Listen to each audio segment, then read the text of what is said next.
Bana, kufuatia pambano lililochezwa la masumbwi katika wiki iliyopita ambapo Hassan Mwakinyo alionekana kumtwanga mapema tu akampiga KO mpinzani wake tokea pale Nigeria. Kumekuwepo na maneno mengi sana mtandaoni, kila mtu ambavyo amepokea, lakini hata wale mabondia wengine ambao kwa upande mwingine ama hawakubaliani na Hassan Mwakinyo nao pia wameungana ama wamekuwa wakitoa maoni tofauti tofauti. Baadhi ya mabondia ambao wamepinga ni pamoja na Twaha Kiduku ambaye muda kadhaa mara kadhaa amekuwa akihitaji pambano na Hassan Mwakinyo ili waonyeshane umwamba, lakini hilo pambano bado halijatokea.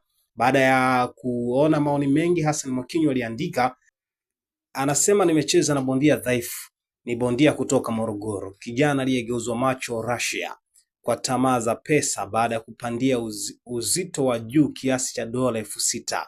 Ona sasa hela zimekwisha, macho amegeuka juu kama mzee wa Kichina aliyepumzishwa wodini baada ya kufanywa operation ya akataja pale. Ni maneno ya Hassan Mwakinyo. Lakini baada ya hayo Kiduku naye hajakaa kimya wala hajaonekana mnyonge. Anajiita ni mfalme wa Morogoro kwenye masuala ya masumbwi. Ameandika na kusema pia, Mwakinyo anaachwa na kuteswa na mapenzi kwa sababu anapenda kula.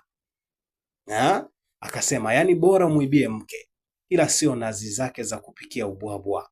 Kiduku anasisitiza anataka wapigane, atampa heka 100 ama heka 100 za minazi ili aendelee kuvuna zaidi nazi kwa ajili ya matumizi ya kwenda kula kama ambavyo amekuwa akifanya mara zote.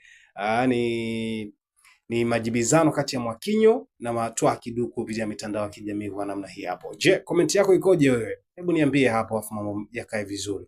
Endelea kutufuatilia kwa uzuri. Usisahau